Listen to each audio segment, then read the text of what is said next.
बिस्मिल्लाहिर्रहमानिर्रहीम। अज़ीज़ तलबा, बीकॉम 2 की क्लास में ऑडिटिंग के मज़मून के साथ आप लोगों की खिदमत में हाजिर हूँ। आज का हमारा टॉपिक है नेचर ऑफ ऑडिटिंग, कि ऑडिटिंग की नेचर क्या होती है। यूँ समझने आसान अल्फाज के अंदर कि हम देखेंगे कि ऑडिटिंग के अंदर हम करते क्या कुछ हैं। तो ऑडिटिंग के अंदर सबसे पहली चीज़ जो है वो प्लानिंग है। इसके अंदर हमें ये देखना होता है कि इसका ताल्लुक सिंपल इस चीज़ के साथ होता है कि हम देखते हैं कि कौन कौन से इम्पॉर्टेंट एरियाज़ हैं और उन एरियाज़ को हमने किस तरीके से कवर करना है और किस तरीके से करना है, उसका तरीका क्या होगा, वो सारा हम प्लान करते हैं। तो ये ऑडिटिंग के सबब से हमारी प्लानिंग हो सकती है। तो ऑडिटिंग के अंदर हम प्लानिंग करते हैं। दूसरा,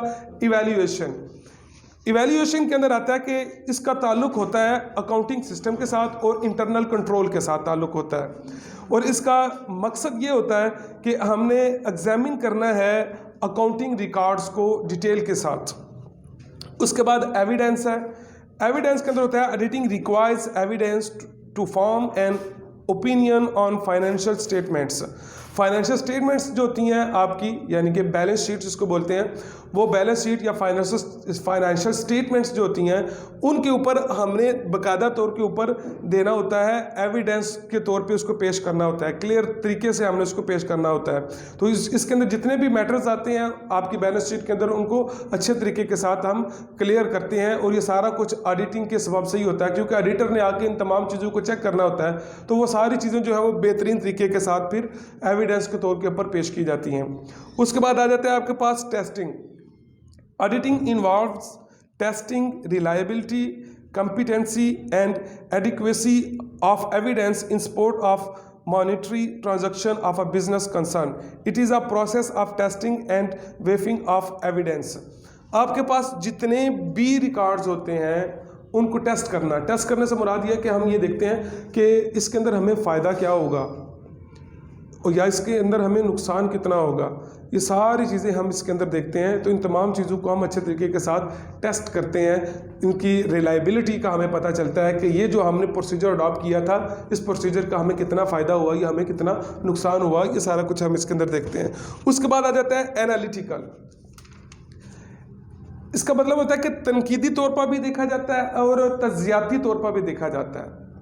जितना भी वर्क किसी भी ऑर्गेनाइजेशन के अंदर होता है, कंपनी के अंदर होता है, वो रिकॉर्ड्स के अंदर हो, जर्नल के अंदर हो, लेजर के अंदर हो, फाइनेंशियल स्टेटमेंट्स के अंदर हो, उन तमाम को एनालिटिकली देखा जाता है। तो एनालिटिकल जब ऑडिटर देखता है तो जो प्रिपेयर बंदा कर रहा होता है वो उन तमाम चीज़ों को फिर अच्छे तरीके के साथ उसको वो प्रिपेयर करता है।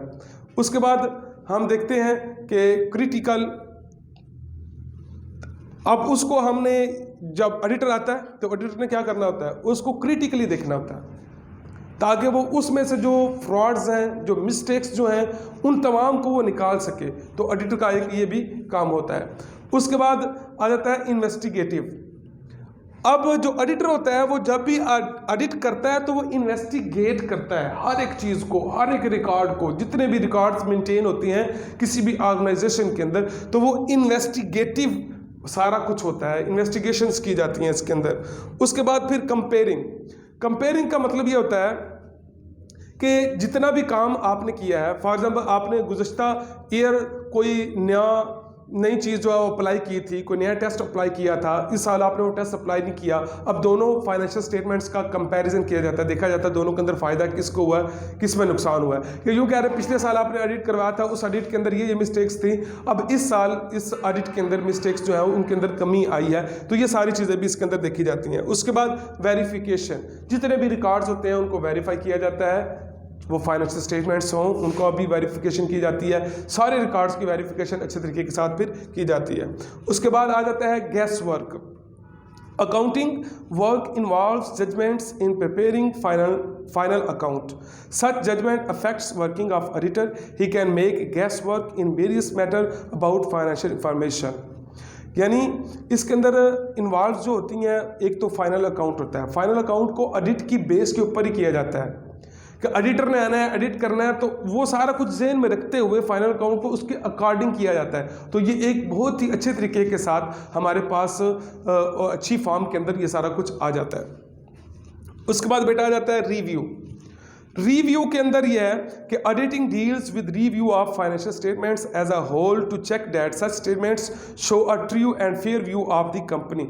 यानी इसके अंदर ये रिव्यू किया जाता है, ये देखा जाता है कि फाइनेंशियल स्टेटमेंट्स जो आपने प्रिपेयर की हैं, जो आपने बनाई हैं, क्या वो सारी की सारी कंपनी की एक्चुअल सूरत हाल को वाज़ेह कर रही है या नहीं कर रही है। तो ये भी ऑडिटिंग के अंदर ही किया जाता है, ऑडिट के अंदर ही किया जाता है और ऑडिटिंग के जरिए से ही हमें पता चलता है। और एट द एंड आ जाता है आपके पास रिपोर्टिंग। अब कोई भी बंदा ऑडिट करने वाला होता है तो वो सारी चीज़ों को बताता है कि यहाँ पे आपका ये फ्लॉ है, यहाँ पे ये आपकी मिस्टेक्स हैं, यहाँ पे आपकी ये गलतियाँ हैं। वो सारी रिपोर्ट्स को जनरेट करता है। जनरेट करने के बाद जो आपका हेड होता है ऑर्गेनाइजेशन का, जो ऑनर होता है, उसके सामने वो जाके रख देता है कि इन तमाम चीज़ों को, इन तमाम गलतियों को आप लोग इम्प्रूव करें, दूर करें। यहाँ पे आपके ये फ्लॉज हैं, इस वजह से आपके प्रॉफिट के अंदर कमी आ रही है, इस वजह से आप नुकसान उठा रहे हैं। अजीज तलबा, सबसे मेन फोकस जो आप लोगों ने इस क्वेश्चन के अंदर ये करना है कि सबसे पहले हेडिंग याद करें। हेडिंग याद करने के बाद अपने कॉन्सेप्ट जो है उनके साथ आप उसको लिखें और ये लेक्चर आप मुझे लिख के ज़रूर सेंड कीजिएगा। अल्लाह तबारक व तआला हम सब का हामी नासिर। अस्सलाम वालेकुम।